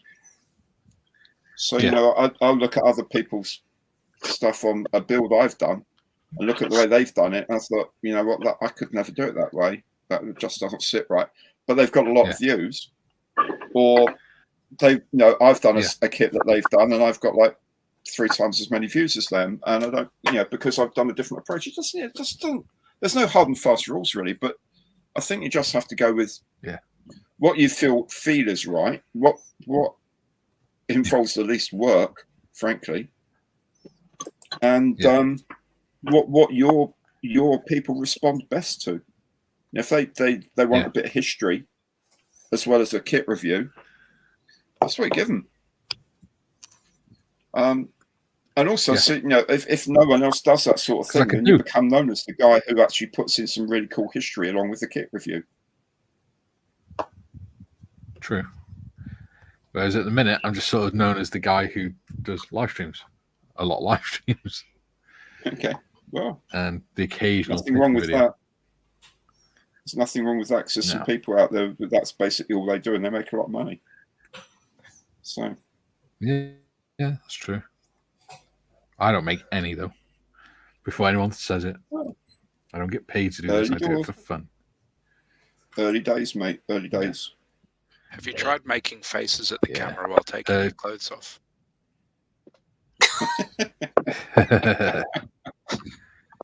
That's enough about Tim's I think that might be a different site there, Tim.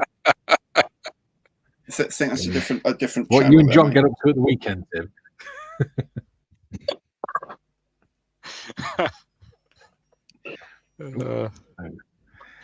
June says we didn't expect the Spanish Inquisition either, Nick. Ooh, that's interesting. There you go. Jim says, "Hello, Mystery Box Nick. I thought you'd gone, Jim. You're lurking." He has his brothel creepers on. You saw Nick was in and came shooting back. He's making best use of his brothel creepers. Jim says, forgot today is Columbus Day, aka Indigenous Peoples Day in the US. Government offices, schools, bank, postal service closed today. Oh. So you had an appointment on a day they're not going to be open?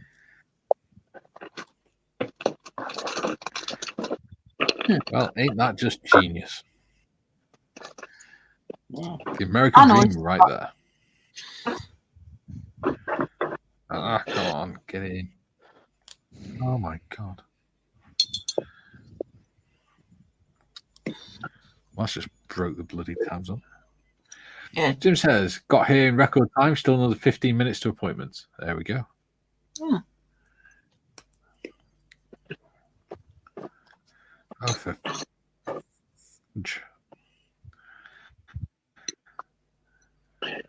Andy Wilson says, I never guessed the mystery box because I only know about things with wings if they come from KFC. Yeah, I don't think I'd ever win one either. I thought that. But then I did. And I got an awesome kit from it from Nick.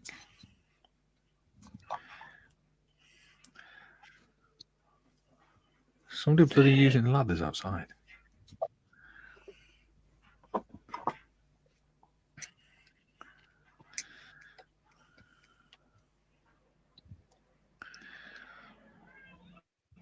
Well, what happens in Wales stays in Wales,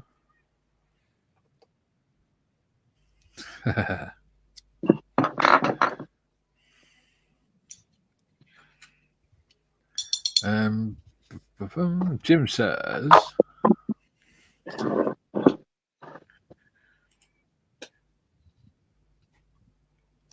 notice medicine is private industry. Columbus Day not observed. Columbus Day not observed holiday for most private. Sorry, Modest? You've got a delay, like quite a big one. Yeah. Now you just sound like Not a Robocop. lot I can do about that, unfortunately.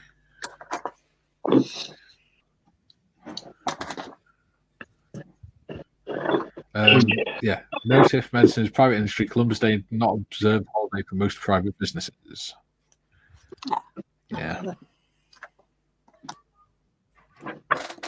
Oh, for goodness sake, come on.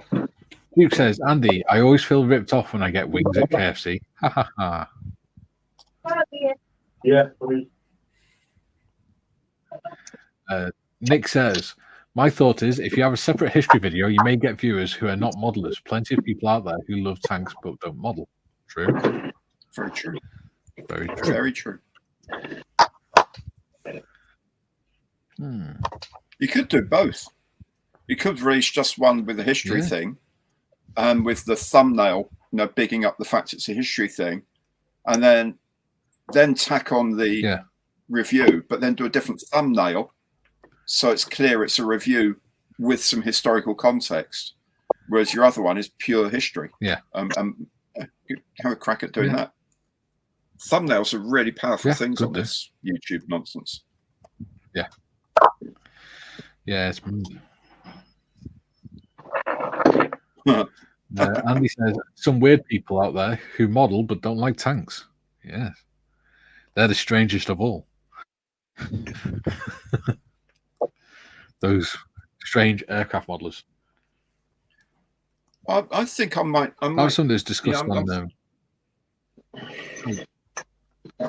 What's that, mate? Go on. I was just thinking. Go on. What were you going to say?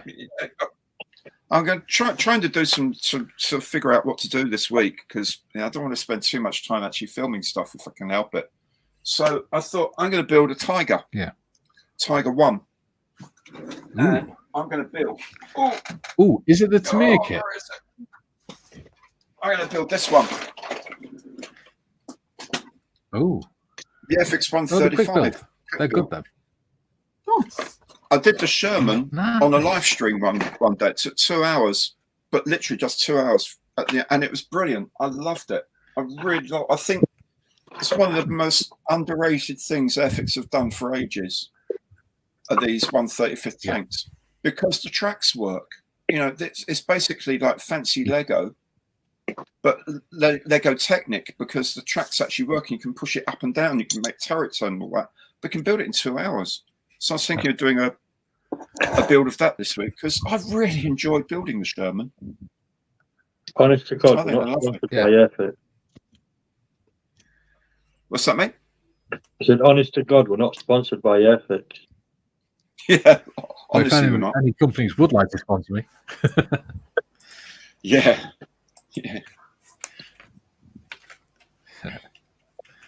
I'm quite happy to accept ICM kits or whatever brand you like. It'd be nice because even if you send a kit that I'm not particularly into, I can always do a review of it and then do what Gary does, just give it away. Absolutely. give it away in quizzes and stuff.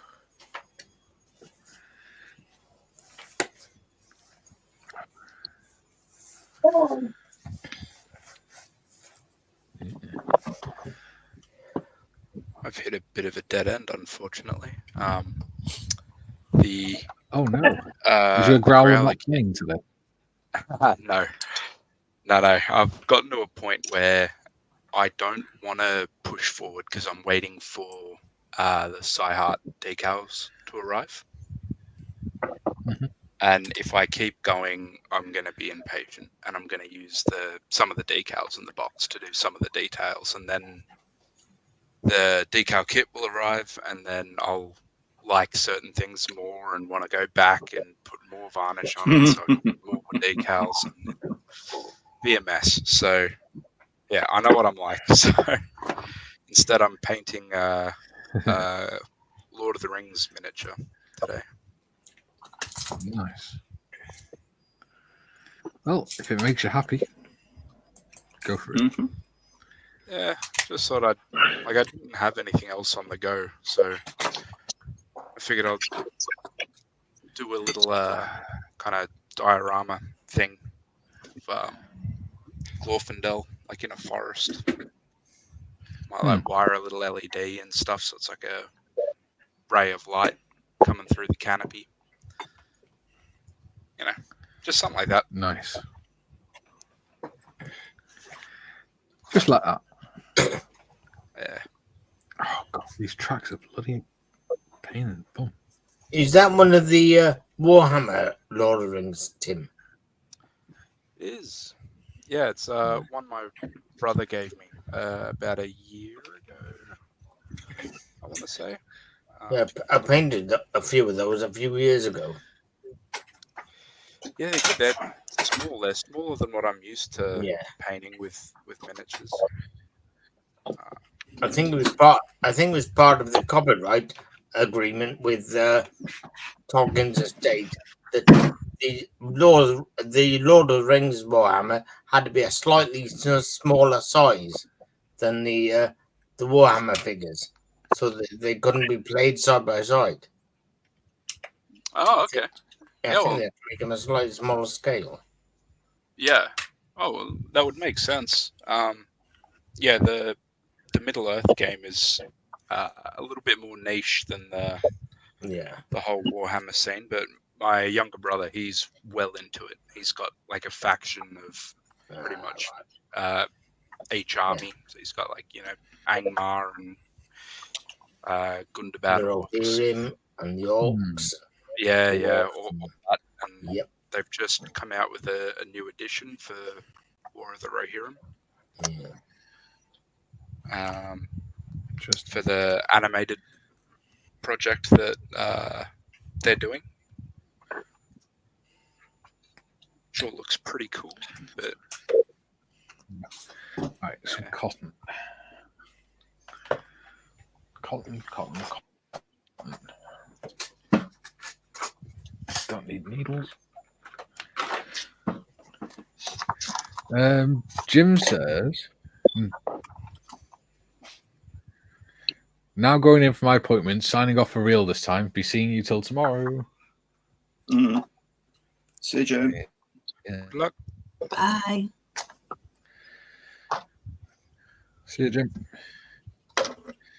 Take care, Jim. Bye, Jim. Bye. See you soon.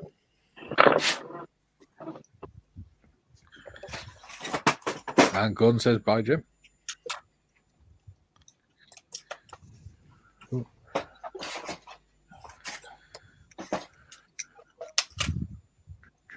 Oh, come on. Where's Mr. Simon?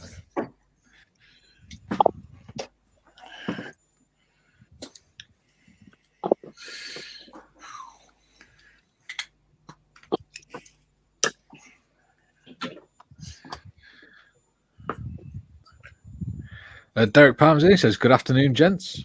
Good afternoon, Derek. Thanks for joining us. Hey, Derek. And lady. Hi. Yes. Well, you're a modder, and you're a modders. Yeah. Not so much of a lady. I You did say said that. it.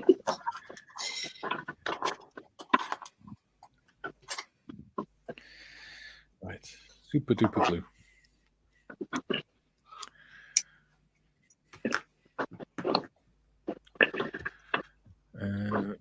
I'll put some on there. It'll be alright. Okay.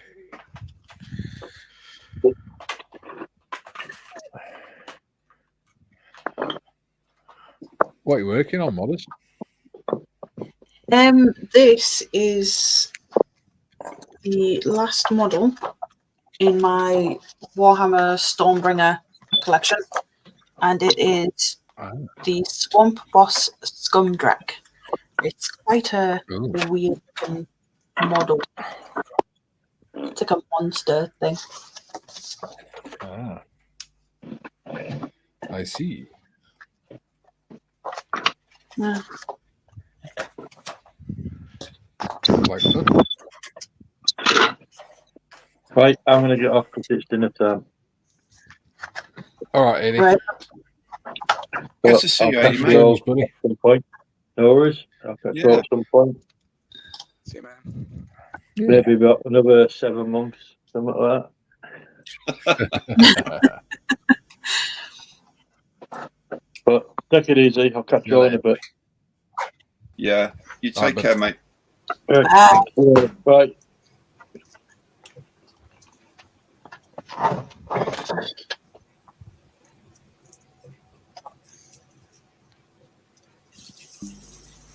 Duke says, Tim, I converted the Roman warriors into Vikings, and I was playing a Viking game, and they are basically Vikings. Yeah, pretty close. There we go. They got beards and round shields, so can't really go wrong. Oh, no. Duke says, good day, Derek.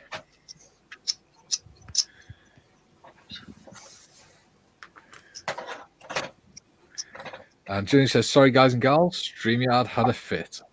Yeah, don't worry. Happens all the time. You're back with us. That's what matters. So, Julian, when are you getting back into modelling? Well, I'm hoping to try and clear this crap behind me. And then, mind you, I've been trying to do that for the last couple of months. So, yeah. Well, you know, that might give you a bit of an incentive. That crap there.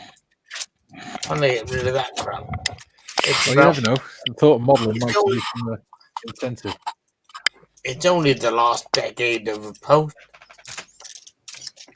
So, not a lot. But hopefully you should then get rid of the bed. Because this used to be my office. Sorry, this is my office. Used to be my bedroom. Then get rid of the bed and replace that lot with a desk, so that I can do modelling on that. And that's the plan. That makes sense. Nice. Makes sense to me. Yeah, so I just need to find somewhere to file that lot. Not the round metal file it on the floor, because that's called a bin. And I need somewhere permanent to put it.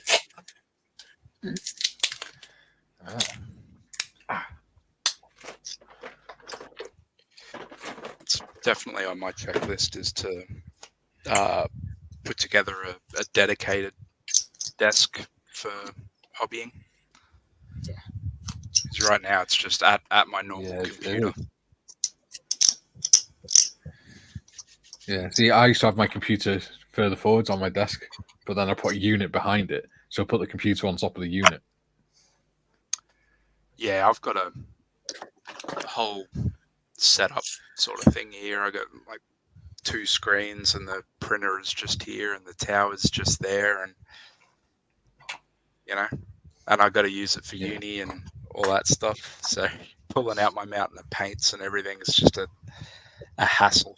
So well, I know. being a thick commoner, I don't have the problem with university. You're not thick, Mikey. What are you saying, Modest? Depends if you listen to someone who comes from university or not. I have been told that because I didn't go to university, I don't know what I'm talking about. Yeah. Anyone that says that is a silly person. Yeah, I mean, I I keep feeling.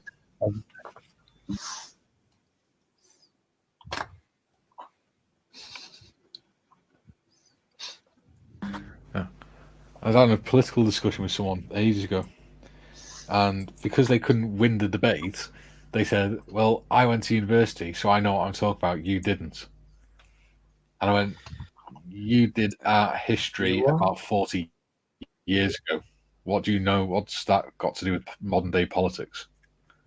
Yeah. Trying to make an argument on authority is not a good strategy. No. It's sort of a last ditch attempt, isn't it? All going to university means is you got a bit of paper that says a few years ago you could remember stuff for a couple of hours. Yeah. And basically, doesn't mean to say that you can still remember it now. Yeah. Yeah, pretty well. Just means you put yourself in a lot of debt.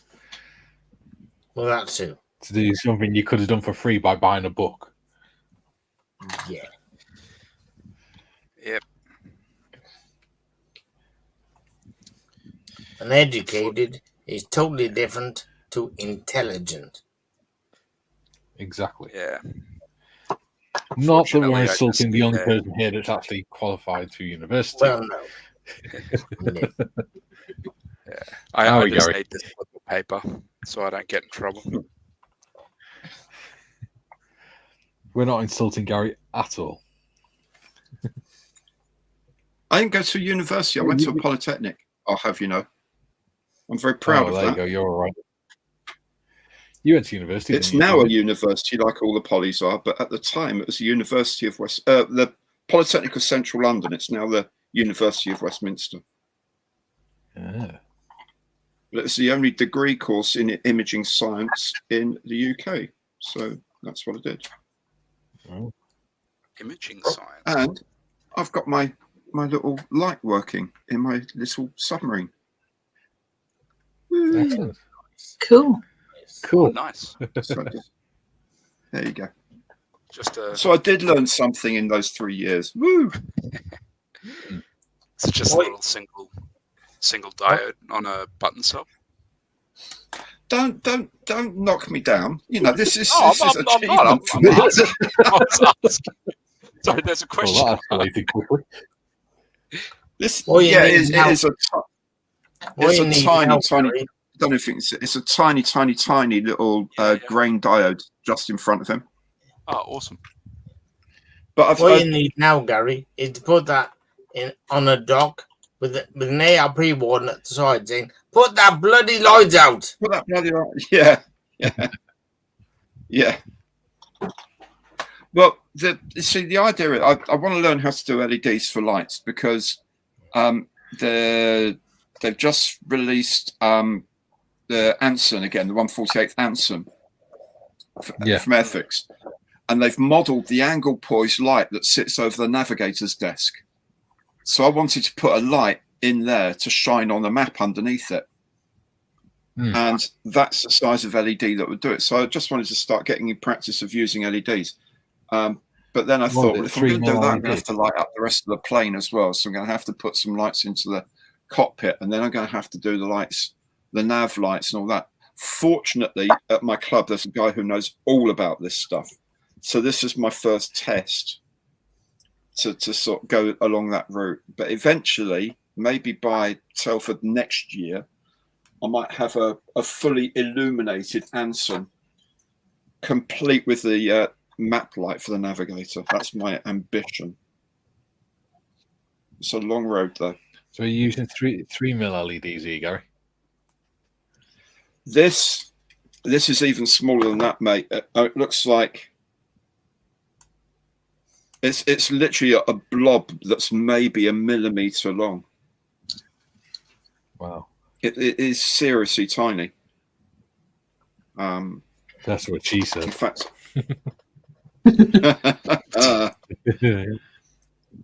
and it lights up in the dark when you put a battery on it. It's about a millimeter by maybe half a millimeter. It's insanely small LED. Really cool.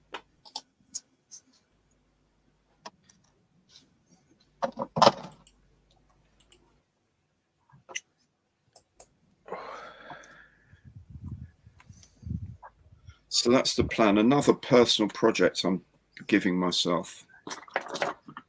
So I remember that this is actually not a job all the time. It is a hobby as well.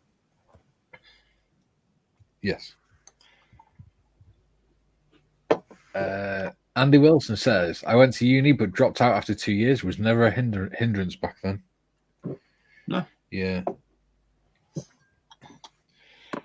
I think that's probably because back then they hadn't turned it into political indoctrination camps. Yeah. I think that's part of the problem now. Yeah, it also sort of just became the norm. So people enroll in courses that they hadn't really thought through in the absence of an actual plan. It's just the thing. You finish school, you go on to uni. Yeah. You just do some random course that's no use. Just to say, I've got a degree. I mean, I've even got a degree in Harry Styles, I think. Who the hell cares? Who's going to get a job in that? Well, in the UK, they tried to stop it, didn't they? A couple of years ago. They called them stopping Mickey Mouse degrees.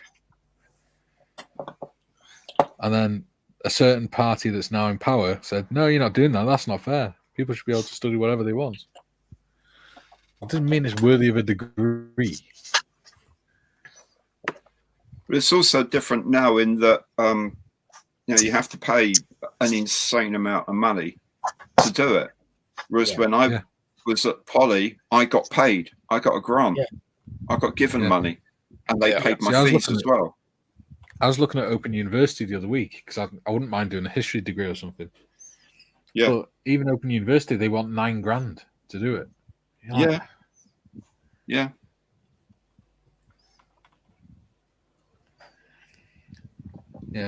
If you do a full-time course, it's 3 years. If you do it part-time, it's 6 years. Oh, Jesus, what? For something that's a hobby, it's not worth it. No. It's not like I'm going to be going on time team digging trenches or anything. 3 stones. Well, not since the injunction, anyway. What was that, Tim? 3 stones in a wall. Yeah. 3 stones in a row. My mum used to love time team. I was always on telly.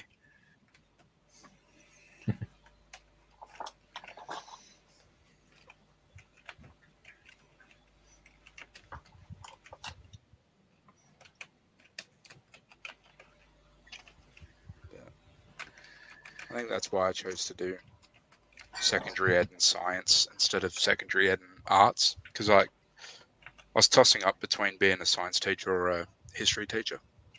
But I became a Sparky in the Navy because I liked fiddling with electronics, and I'm not making that mistake again. Kind of mixing hobbies and work. Sometimes blows up. The last thing a mechanic wants to do when they get home is work on their own car, sort of thing. I'd rather keep history fun. Yeah. Gary's a prime suspect for doing that. Making his hobby his work. Yeah.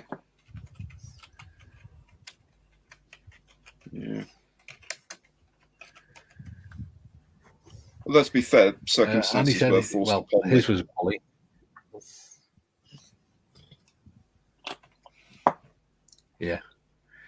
Andy says, well, mine was a poly. It was near Gary, and it was South Bank Poly. Oh, yeah, South Bank. Yeah. Yeah, ours was at Regent Street. Well, the main building was Regent Street. My building And was he in says, Riding employers Street. expect... Andy says, employers expect degrees now. We like receptionists to have a 2.1. They used to just have their school certificate.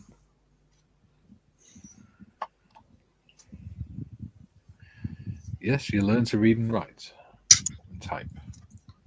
Yeah. But what do you have to have a degree in? Well, this is Anything. the thing. Yeah. Dyeing your hair blue.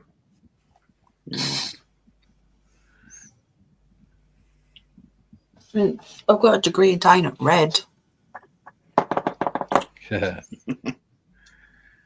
So that's what it needs redoing now.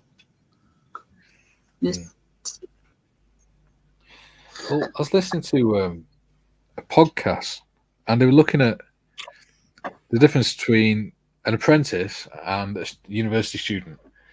And they worked out that if you leave school at 16 and do a plumbing apprenticeship, by the time you're 21, by the time you're 20, you're already earning a wage, a fairly decent wage.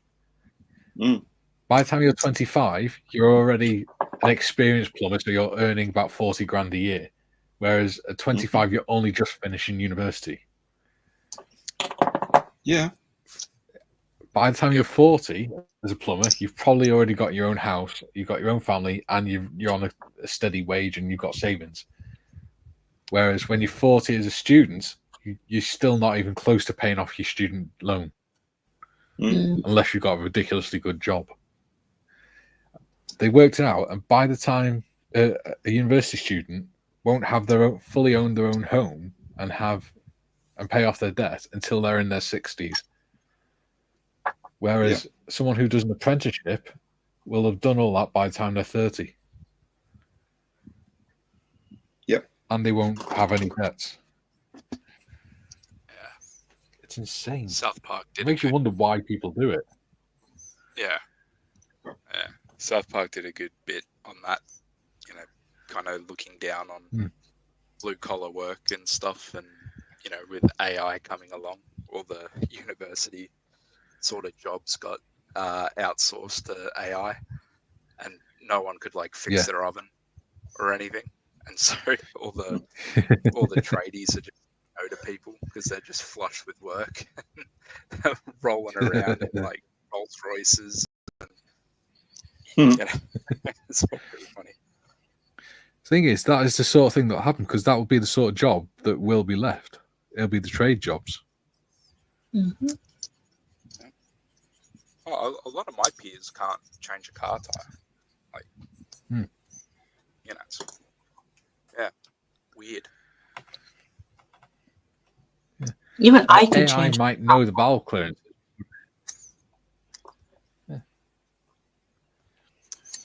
AI might know valve clearances and things like that.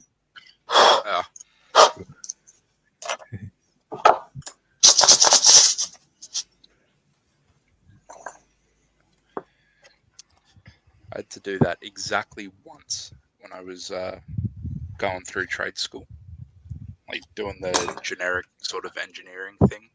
You had the feeler gauges and just seeing what you like. And, tick, move on.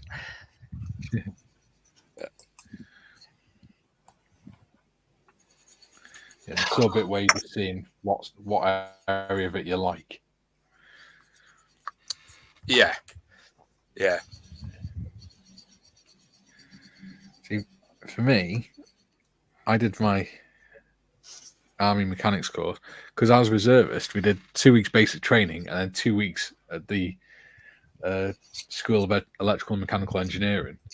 But we had to learn about books about that thick in 2 weeks.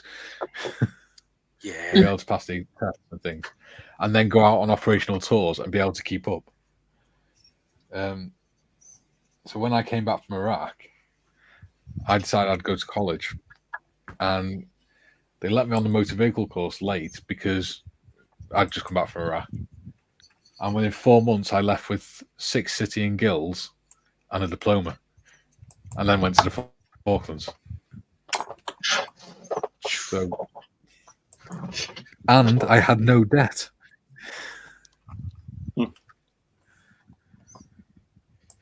Yeah. And the reason I was able to do that many City and Guilds is because I did them in a subject that I already knew. So I did it in motor vehicle maintenance. And it's a level 1 course, and I left with level 3. And the same with, because part of the course you have to do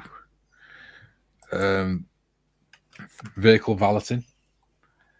So again, which is it's actually a lot more complicated than people realise, but I start with level 1 and left with level 3.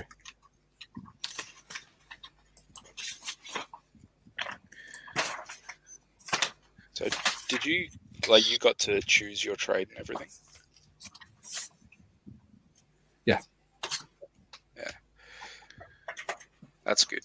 When I went through in a sort of weird time, so it was they just did a sort of math test, and they go, oh well, you can count past 20, you know, so you can go be a Sparky. Yeah, I had a couple mates that went off to just be chippies because math wasn't clicking for them. And weirdly, I always remember when I did my aptitude test for the army, well, the reserves, they said, "What do you want to be?" And I said, "Oh, I want to be a vehicle mechanic." And went, that's good. I said, "Well, did I get enough marks?" And he went, "You've got the highest marks we've had in years, so you can pick whatever trade you want, mate." I was like, "Yeah, all right, yeah, I'll be a mechanic." And I thought he was joking and just trying to encourage me when he said that. But last year, or the year before, I actually requested all my records from Glasgow, from the Army Records Office, and in it had my aptitude test results, and I had almost full marks on the aptitude test. I went, "Holy shit!" He wasn't joking. Yeah, I did. How the hell did I get that score? Yeah, I used to kick myself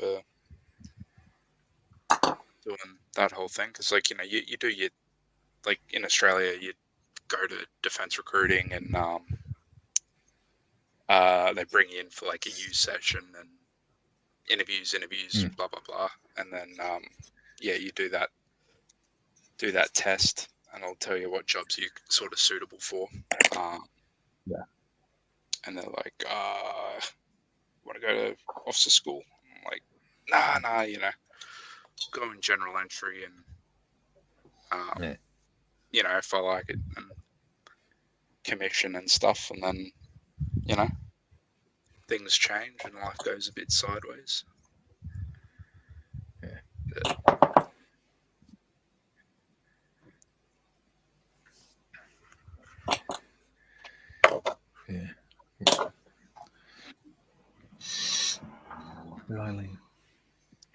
It's easy for me. I just always wanted to be in the regiment, so it's really straightforward. The only slight down possible fly in the ointment was where the sergeant came in and said, "Excuse me, sir, he has actually signed his own name legibly." That could be overqualified.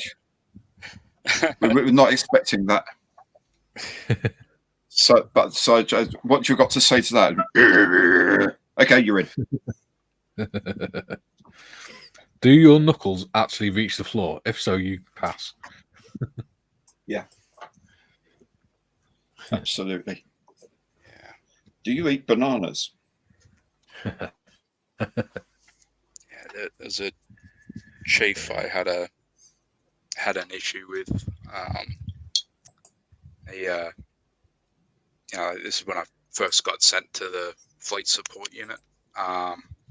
After I'd done my knee the first time, and the warrant officer up there had written a letter saying, "Hey, look, if you can't find any work to keep him gainfully employed, just send him back to the med unit. All good. Just seeing if there's stoker work down there." And he's read that, he's like, so what am I supposed to do with it? I'm like, don't know, Chief. Don't know what work you do here. He's like, well, maybe I'll send you back up the hill. Yeah, no worries. That's your prerogative. He's like, prerogative? That's a big word. What does that mean? You think you're smart or something? And I'm like, oh, fuck's sake. What do you think you are, an officer? Yeah. It's like, fuck, I've used too many syllables and melted his brain. Yeah, I did not get along well with that dude.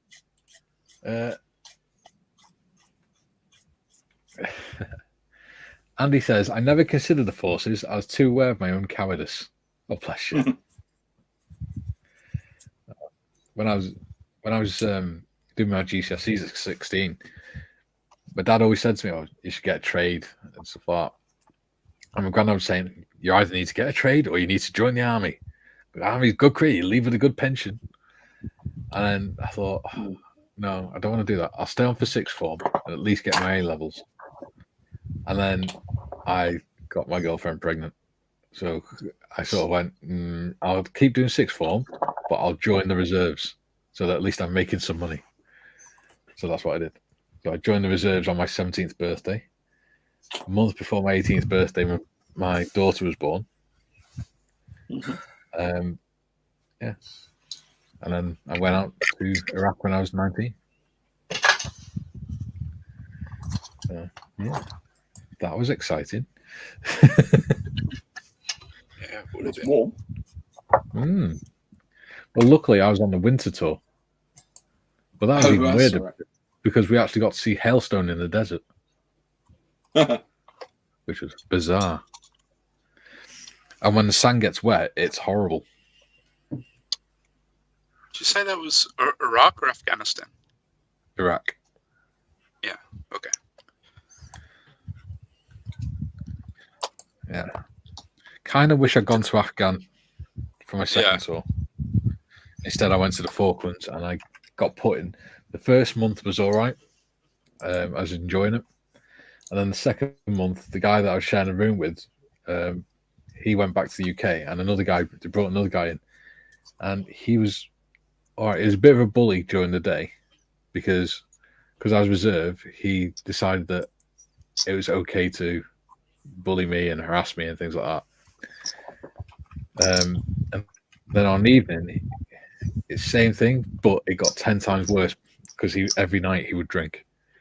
So then he'd become violent and things like that. And then he'd do things like sleepwalk and he'd wake up in the middle of the night and he'd be stood next to your bed, peeing on your bed and things like that. Jeez. And if you tried to wake him up, he'd lash out at you. So I've had enough of this. I'm going home. Because we were all in the bar one night and we were all having a quiet drink and he was deliberately winding up a group of young para lads. And he was doing his best to wind them up.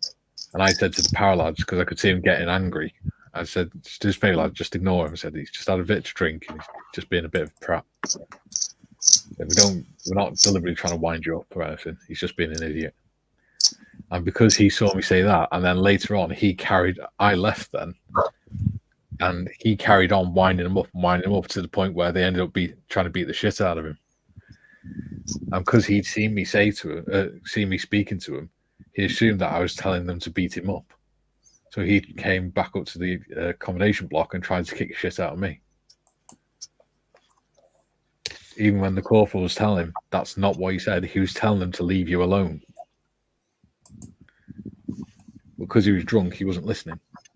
So after that, I just went into the sergeant major and said, look, just send me back to the UK. I'm a reservist. I don't sign up for this shit. So I can just go back to a civvy job and get paid more. He was an arsehole.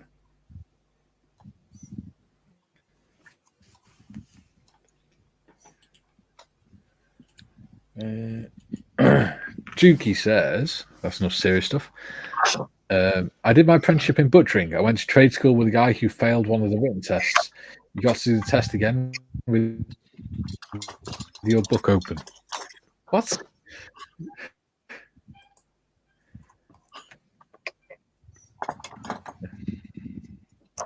I know someone who failed their GCSEs 5 times, What? which is interesting. Duke says he failed again because he thought that it was a trick.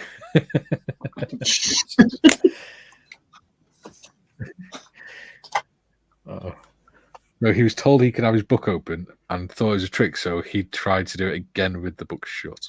Okay. I think he deserves to fail that exam.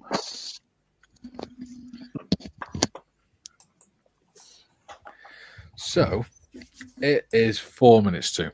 So, we'll go through what we've done. So, I'll go first for a change.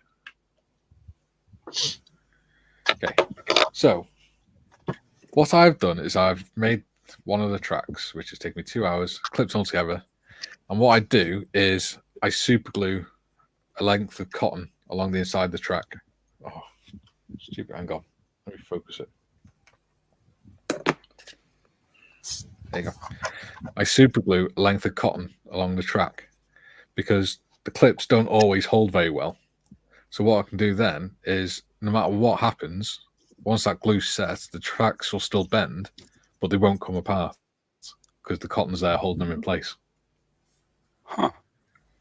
And it also means that I can just put them in the box and not have to worry about them. And when I come to put them through the track pod, I can just put the cotton through it and just pull them along the top rather than having to try and get tweezed in and move them around and stuff.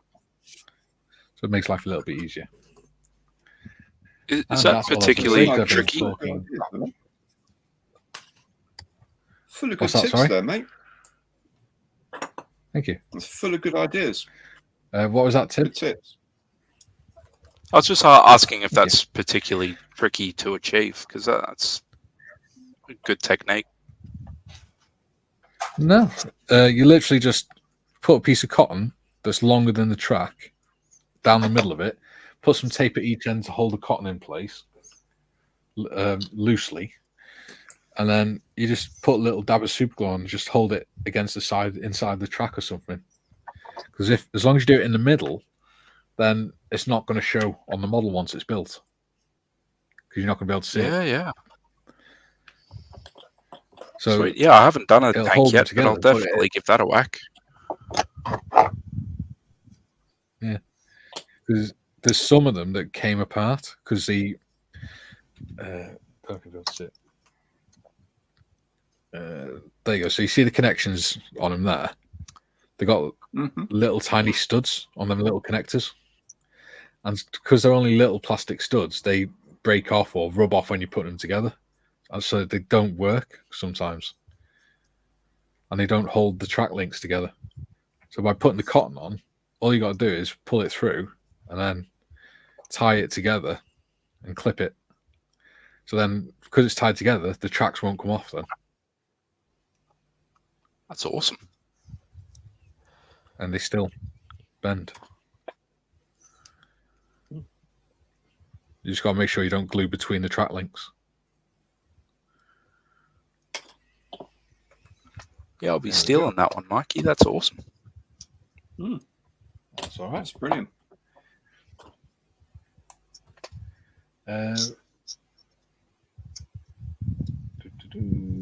What have you been doing, modders? I'll do the camera thing. Don't worry. You focus on telling us what you're doing. The rider built. Orc rider. And then I've got the front half of the beast built up. Nice. It's looking cool. Our local bricks and mortar modders has got more of those Dungeons and Lasers kits in. Cool. They've got orc, a giantess, and things like that in there as well. No? Nice. Yeah, so might have to have a look at getting one though. I'm not sure whether I want to buy more kits in a minute or whether I want to wait till Telford. Yeah, there's a few kits I want to get. This is actually the last model in the subscription that I've got, so that's completely over now. I've still got a couple. I've got my German sidecar, like motorcycle with a sidecar. I've still got the Titanic. And obviously, I'm working on the Stormvik at the moment. But that's all I've got in my stash. Excellent. It's a very small stash. Yeah. Yeah. So, just quickly go back to show you what's happened. Right. So, if you look there, this link has come apart. Mm-hmm. This one here, because even though it's come apart, it stayed together because the cotton's on it. There you go. So you just slot it back on. Brilliant. What have you been up to, Gary? Making my tank buster. So the tail booms and the tail plane is on now. So it just needs the prop doing, the gun doing, and then that will be ready for paint. Also, just discovered that this is quite the tail sitter, so I'm going to have to take the canopy off, pour in some liquid gravity and some glue to hold it in place and put the cockpit back on. But these things happen. And I've also been tidying up my little submarine. I'm sort of doing bits now that the light works. I've been closing it up, sanding it up. And yeah, that should be running soon. Cool. Excellent. Where have you put the light? Where are you putting the light switch on it? Okay, it comes with a little stand. Can't find the actual stand for it. So there's a little stand it sits on, and then I've got another sort of bit of plastic stand here, and I'm going to put the switch into this recess here. So it sort of comes through the little stand it comes with, and it'll sit kind of like that. And then the light switch will be underneath here. So these are like really, really thin wires. I mean, really thin wires. They're superb. So excellent. Very 21st century. Yeah. Catching up with the youngsters. Yeah, I'm down with the kids, which is probably the least down with the kids thing you can say. Tim, how's playing with your growler going? Good. It's still there, just mocking me, waiting for the stuff for the decals to arrive. But I found some more gaps and things that I was gonna leave, but now I've got time. So yeah, just little things that would have been covered by the rear stabs. Yeah. But yeah, got the foam and stuff for the landing gear bits, so that's all sized up and ready when I get around to painting. And then other than that, I've just been putting base coats and stuff on old matey, who is looking. Well, buddy, that light is not helping, is it? Let's see if that. Yeah. Nah, not really. Yeah, they look. He'll look pretty naff until I start getting the layering and the highlighting and stuff in. But he'll come good. Yeah. Julian's not built a model, but we'll get him to say hi and wave. Hi, Julian. Hey. Mikey, some people are about to eat. You do not want to ruin the appetite. Last few comments before we go. There you go. Richard Preston says, "Afternoon, gents. What are you all building?" I hope that just explained it all. Because you put that before we did that, so before we did that bit. But hi, welcome to the show. Just as we're finishing, glad to have you with us, sir. Duke says, "I wouldn't buy any meat from him." Ha ha ha ha ha. Oh, the one failed those exams.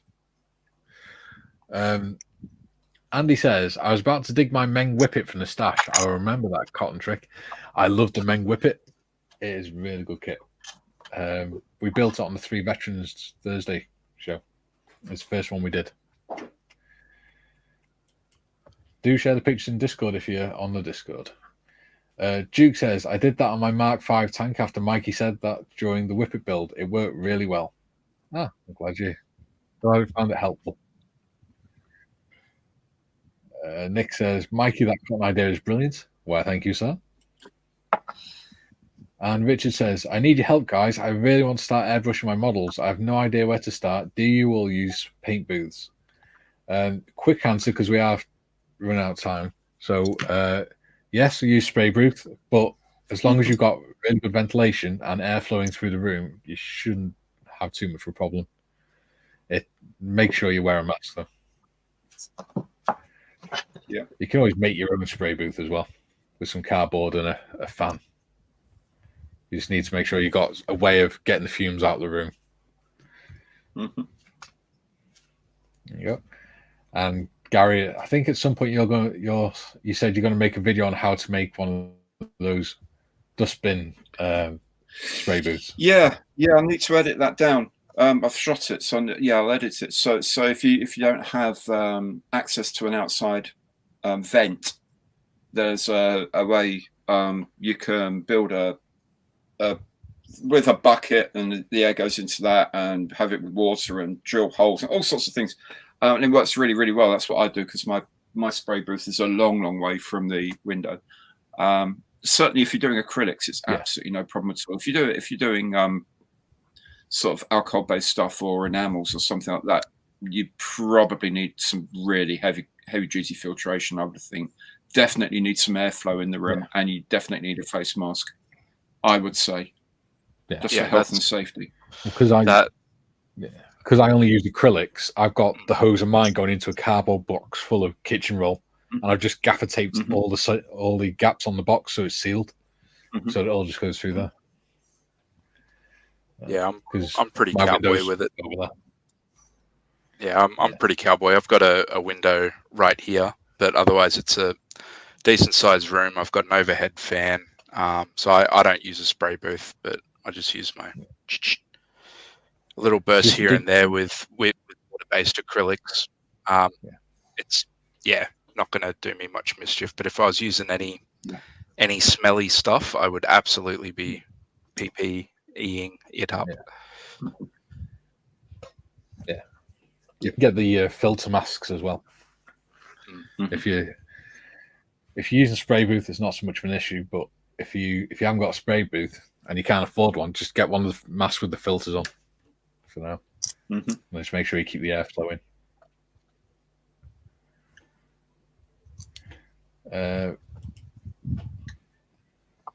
Richard said, cheers chaps, see Mike and Gary or Jerry on this show tomorrow.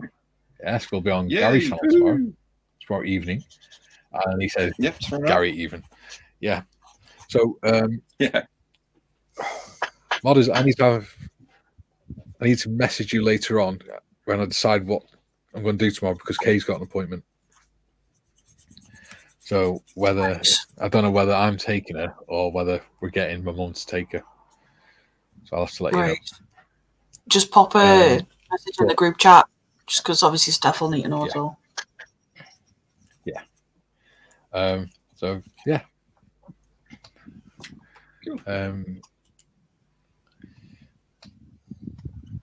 Andy says, I hope to have half a whippet before Gary's show. Yeah. If you want to join the Discord, Andy, we'd love to see pictures of your build in there. That'd be cool. Or obviously we'll see them on Gary's page as well. Nick says, see you all tomorrow. Remember, points make prizes on Gary stuff. They certainly do. Modders post Discord. See you tomorrow, Nick. We got to go. Time is up. People are calling. So, yeah. Do you want to say goodbye? Bye. Bye, guys. Bye. See you guys. See you soon. Yeah. See you all tomorrow, guys.